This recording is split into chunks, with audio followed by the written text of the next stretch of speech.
just talk about what Willie gave you, especially in that second half, energy-wise, effort? Willie's playing well. He still faded away in a couple jumpers or a couple shots that he didn't need to. But the good news is he's really confident in himself shooting free throws now. And that makes a big difference in how you play. Because now you'll be aggressive and try to score because you're not afraid to get fouled. You know, all in all, to play a team that, you know, they were holding people to 33% from the floor.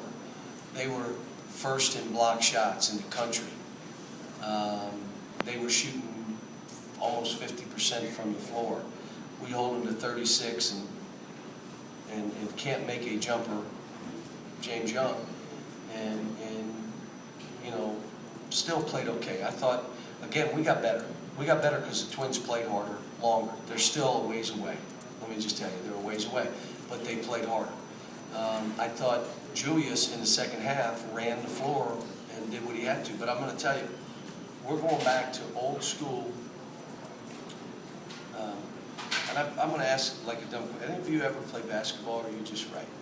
If you ever played, do you ever see when they used to tell you to put your hands behind your back and defend that way? That's how we were all taught. Alan, you never played any sport, so don't say anything.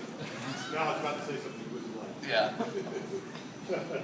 But they made you put your hand behind your back, both hands, and defend the guy as he's trying to go around you, because the only thing you could do is move your feet. Guess what we're going to do? We're going back to that. Now, you may say, well, that's 7th grade. I don't really care. What we did prior to leg work, do you guys know what wall sits are? Do you know what wall sits? So when you went away to camp, they made you sit against the wall because you were a bad kid or whatever. My talk to the team before practice for 5-6 minutes is their wall sitting. And they're carrying a 50-pound bag that they got to pass to each other. For like 6 minutes, they wall sit. Why? Because I can't get them to get in a defensive stance. So at least for 7 minutes of the day, I know they're going to be in a defensive stance. They're going to be down. Then we did leg work. Do you remember leg slides? Where you're competing against the guy, you're touching the line, you have to slide, slide, slide, slide. We did that. Now we're going to put lines on the court, and you got to keep the guy in front of you and not let him around you with your hands behind your back. So it's what we got to do. I mean, again, we're getting better. We're showing signs. Coach Hall made me feel really good yesterday. He said, would you stop? You got the youngest team in the country. They're going to come, and they're not always going to come on your terms. It's going to hit them at some point. It'll hit them, and you'll say, wow, they're finally figuring it out. We're not there yet. John, two things. Based on what you just said, are their fundamentals just that bad that you're doing that? And then No, it's all about, it's not fundamentals. They're good basketball players. They got good hands, they can catch, they can pass, they can dribble, they can shoot. There's nothing to do with that. They have always played comfortably. They never have we're doing leg work, and the one kid says, my legs are burning. Well, that's what it's supposed to feel like. Like you've never felt that before? And so we're doing stuff to make them, because I can't get them by doing things 5-on-5 to push through that comfort level, so I'm just doing stuff. Do you know what 17 cross court in a minute, which is like ridiculous? We're doing 17 cross court, takes you a minute, right to a defensive drill that you had to do for 30 seconds. Now, I'm asking you to go a minute and a half. You cannot go 1 minute and a half. That's really hard what I'm asking you to do. But that's the kind of stuff I'm doing right now. I trust their basketball. Now, we didn't shoot it well today. We made free throws, but we didn't shoot it particularly well today. We had open shots, but it's not basketball with these guys. It's will they compete? Will they look at the other guy and say, I'm competing with this guy? I thought Alex was good. I thought he had more points. But I thought Alex was better today. See, here's the thing that happened. Last game, Alex shot an air ball. He was done for 8 minutes. Done. He was so embarrassed he couldn't think, couldn't play. Dominique shot an air ball. And I went to Dominique and I said, you shot an air ball? He said, no, I didn't. You shot an air ball. No, I didn't. we're going to go watch the tape. He said, I'll watch the tape.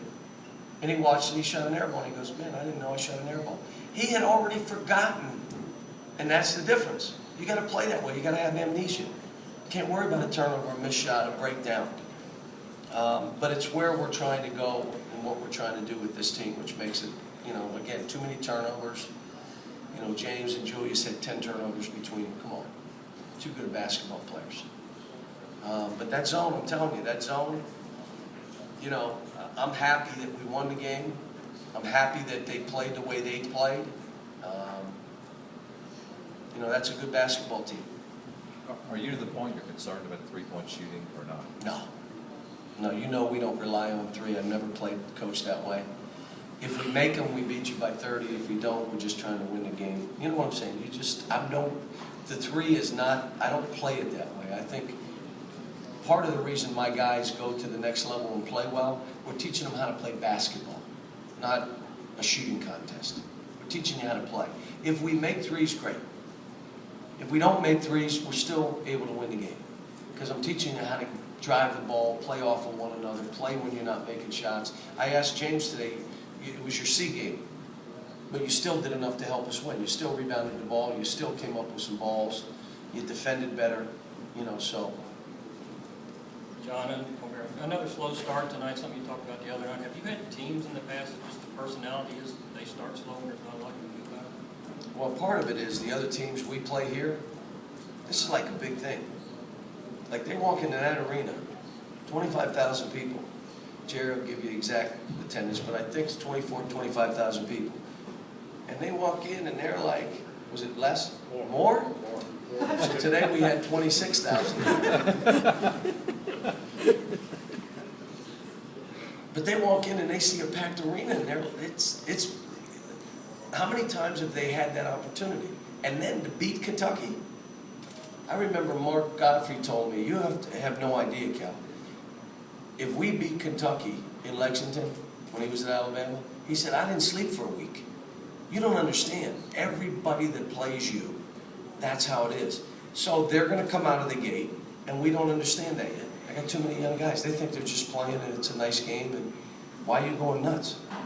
Well, they're fighting. They're going to, we have to figure it out, and we're going forward. The teams that we're playing from Providence, Baylor, Boise, Belmont, Carolina, Louisville, these next games, we could lose every one of them. And every one of those guys are going to come out of the gate playing. You get down 15-0 to one of those teams, you don't come back. They're too good of teams.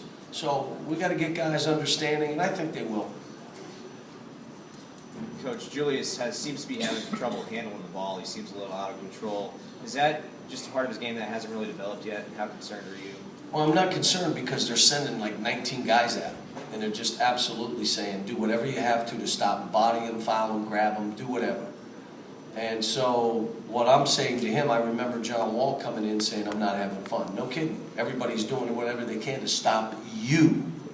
Now the game has become harder. That means you got to run harder, you got to be sharper. You can't come in, you know, like for Julius, he must sprint the floor so he can get an easy basket or two. Because every other time you catch it, you're going to have 5 guys around you. So if you can't sprint, come out. You also got an offensive rebound like crazy because you're going to get a couple free baskets there. And then when we do throw it to you, you better catch it tight and move quickly, would you say? Because if you hold the ball and square up, watch this. Yeah, watch this. They brought 5 guys. So your only choice now, I knew you would know, is to pass it. Dribble, you were wrong. Turn it over. You can only pass it. And my thing to him is a pass can be an assist, or if the guy misses it, go rebound it and get a rebound in a basket. But you can't, a turnover gets us, gets us nothing. So don't turn it over. If they come at you and you can't get it, pass it. He's still learning. Cal, given the slow starts and the energy that Willie gives you when he's in there, can he be taught to win a jump ball so that he can start? He was going to start today. John Robick screwed it up. So when I sat down and Marcus Lee was there, I said, what are you doing here? Robe said, I put him in the lineup. I said, you weren't at the shoot-around today? What were you thinking about? So he's earned that right. Yeah. Willie he was going to start today, and he'll start from here. And then the other two, whoever's playing well, will get the most minutes of those two, and Willie can play some four. But again, if a team plays zone, I probably could have gone to Derek today, and I had that plan, and I wanted to get Alex going, so I left Alex in there. But, you know, Derek deserves time, but I'm trying to get these other guys playing. Folks, have a great Thanksgiving. I hope you have a chance to be with family and friends, and you have a great time. Thanks.